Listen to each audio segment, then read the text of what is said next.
دوسرا سوال یہ ہے، انہوں نے یہ کہا کہ اگر فاطمۃ الزہرا سلام اللہ علیہا کی خطا نہیں مانی جاتی جی تو حضرت صدیق اکبر رضی اللہ تعالی عنہ کی معصیت ماننی پڑے گی، جی تو مجبور ہے، تو مجبوری میں انہوں نے خطا مانگی ہے، کہا ہے، کیونکہ ایک کو معصیت ماننا پڑے گا تو اس لیے کہا ادھر خطا مان لو تاکہ ادھر معصیت نہ ماننا پڑے۔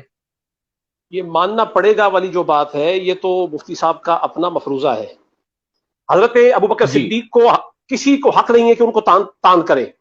کسی نے امت میں آج تک کسی نے ابو بکر صدیق کو اس معاملے میں مختی کہا ہی نہیں، خاطی کسی نے نہیں کہا ہے۔ یہ تو ان کا اپنا مفروضہ ہے، ان کے ذہن کی اپنی یہ پیداوار ہے، وہ جانے اور وہ اس کا جواب دے۔ میں جو بات بتانا چاہتا ہوں، باوجود اس کے کہ حضرت سیدنا صدیق اکبر کے زمانے میں یہ فیصلہ جو ہوا جس طرح بھی طے پایا، عہد صدیقی جب ختم ہو گیا تو اس کے بعد حضرت سیدنا فاروق اعظم کے زمانے میں حضرت مولا کائنات مولا علی بھی اور حضرت عباس جو ہیں وہ اس کیس کو پھر لے کر حضرت فاروق اعظم کی بارگاہ میں گئے۔ اور میں اس سے پیچھے آپ کو میں دوبارہ ایک بات اور یاد کروانا چاہتا ہوں، آپ نے خطا کا جو یہ فتویٰ صادر کیا ہے حضرت فاطمہ الزہرا پر، اس کی علت کیا تھی؟ آپ نے علت یہ بنائی کہ ان کے پاس چونکہ وہ جو حدیث حضرت ابوبکر صدیق کے پاس تھی، فاطمہ الزہرا کا جو موقف تھا وہ اس حدیث کے خلاف تھا، تو جب ان کا موقف الیاذ باللہ حدیث کے خلاف کیا کہ آپ نے اسے خطا کہا، تو جب حدیث آ گئی، اگر کچھ صحابہ نے حدیث کے آنے کے بعد پھر وہی موقف رکھا ہو تو اب آپ قول کیا کریں گے؟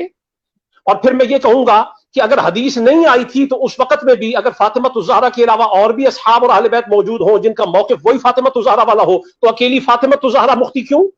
پھر آپ ازواج مطہرات کے اوپر خطا کا فتویٰ کیوں نہیں لگاتے؟ حضرت عثمان غنی پر خطا کا فتویٰ کیوں نہیں لگاتے؟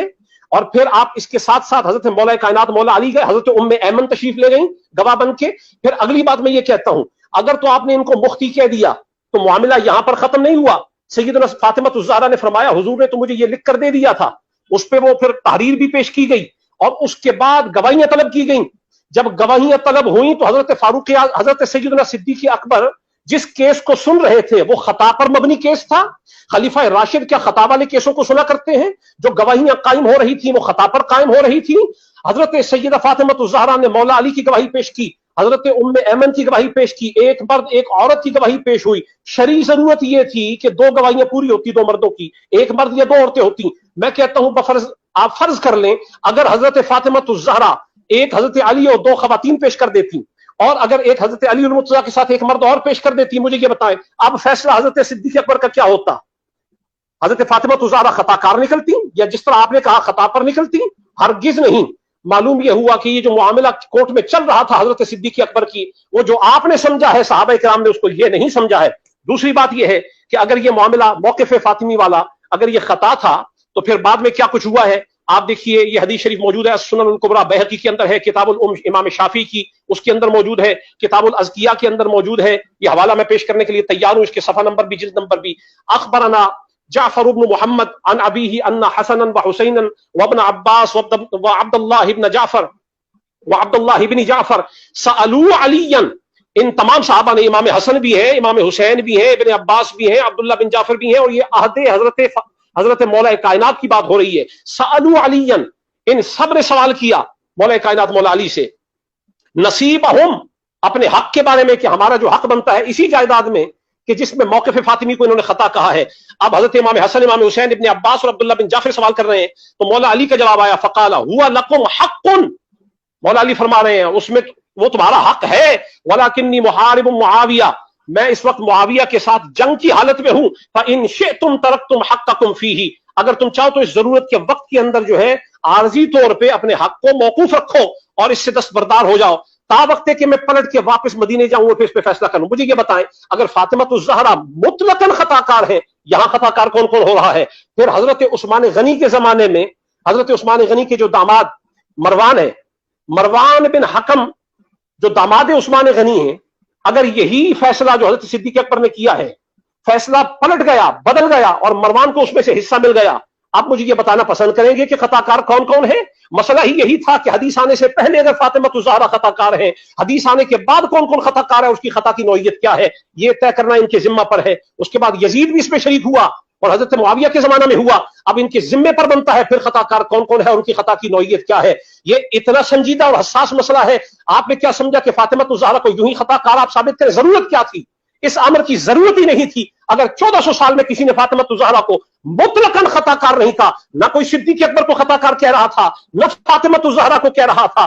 جو فاطمہ الزہرا کو خطا کار کہے وہ ناسبی ہے، اور جو حضرت ابو بکر صدیق کو خطا کار کہے وہ ہمارے نزدیک وہ رافضی ہے. عقیدہ واضح ہونا چاہیے. ہم نہ ان پر خطا کا اتہام کرتے ہیں نہ ان پر خطا کا اتہام کرتے ہیں. جب متفقہ عقیدہ موجود تھا تو آپ کو مسئلہ کیا ہوا ہے؟ جہاں تک میں نے سنا ہے، میں نے یہ سنا ہے کہ جب حضرت عثمان غنی کا زمانہ آیا تو اسی آواز آ رہی ہے؟ ہاں. تو اسی میں سے کچھ مال مروان کو دیا.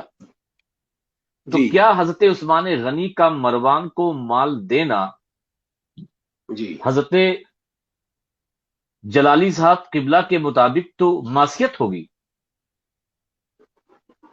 بالکل. انہوں نے تو فتویٰ صادر کر دیا کہ حدیث کے خلاف ہوگا، اور یہ انہوں نے کہا شرعاً ناجائز امر ہے. تو شرعاً ناجائز امر ہے تو پھر اگر یہی حضرت عثمان غنی کے زمانے میں یہی ارتکاب ہو رہا ہے، اور اس پہ روایات میں پیش کر دیتا ہوں. یہ السنن الکبریٰ کے اندر یہ روایت موجود ہے. ہاں، جلد 6 کے اندر السنن الکبریٰ کے اندر یہ روایت ہے کہ اقطع مروان فدقن فی ایام عثمان. یہ تو مروان کی طرف ہو گیا. اور یہ فتح الباری کی روایت ذرا سماعت فرمائیے گا. امام ابن حجر فرماتے ہیں جلد 6 کے اندر، وہ کہتے ہیں انما اقطع عثمان فدق لمروان. حضرت عثمان غنی نے خود اس کو جو ہے مروان کے لیے اس کو طے کیا. تو اب یہ تو الزام پھر کہاں جاتا ہے؟ اگر آپ فاطمہ الزہرا کو مختی بنا رہے ہیں تو پھر بہت سارے صحابہ آپ کی وجہ سے، ایک فاطمہ الزہرا نہیں کئی صحابہ کرام جو ہے مطلقاً مختی ٹھہریں گے، جس طرح سے آپ نے کہا. الیاذ باللہ یہ ہمارا قول نہیں ہے، یہ اہل سنت کا طریق ہی نہیں ہے. اس کے علاوہ بھی یہ عون المعبود کے اندر یہ روایت موجود ہے، سنن ابی داؤد کے اندر موجود ہے. پھر اس کے بعد میں اپنی بات جو ہے مکمل کر رہا ہوں کہ عمر بن عبد العزیز کے زمانے میں، عمر بن عبد العزیز کے زمانے میں پھر اس کا فیصلہ نیا ہوا، پھر پلٹایا گیا یہ بنو ہاشم کی طرف. اور اسی طرح سے پھر یہ مامون نے بھی اس کو پلٹایا. بعد میں عمر بن عبد العزیز کے کسی نے پھر غصب کر لیا ہوگا، مامون الرشید نے پھر اس کو پلٹایا ہے. اب یہ طے کر لیا جائے کہ اکیلی فاطمہ ہی خطاوار ہے یا خطا کرنے والی ہے. جیسے آپ نے کہا خطا پر تھیں، اور آپ نے یہ بھی کہا کہ میں نے تو خطا کہا ہے، خبردار اس کو کوئی خطا کار کہے. میں پوچھتا ہوں، آپ نے خطا مصدر بولا ہے. خطا کرنے والا جو ہوتا ہے، جو فاعل ہے، مصدر کو بول کے آپ نے جملے میں ڈھال کے جب اس کو بولا ہے تو وہ خطا کار ہی نکلتا ہے. خطا پر تھیں، خطا پر وہی ہوتا ہے جو خطا کار ہوتا ہے. تو آپ کی ان تمام باتوں سے خطا کار اکیلی فاطمہ الزہرا نہیں رہے گی، پھر اس کے علاوہ پھر اور بہت سارے صحابی آئیں گے. لہٰذا ہم صرف آپ سے یہ مطالبہ کرتے ہیں بشرطے کہ حضرت فاطمہ الزہرا سلام اللہ علیہا کی ناموس کے لیے وہ بات کریں جو 1400 سال سے چلی آ رہی ہے. نئی باتیں کرنے کی وجہ سے پھر یہ ہوگا فلا تقعد معهم حتى يخوضوا فی حدیث غیرہ. پھر یہ ہے کہ اعتزال کرنا ہوگا. ہم فاطمہ الزہرا کی گستاخی برداشت نہیں کر سکتے.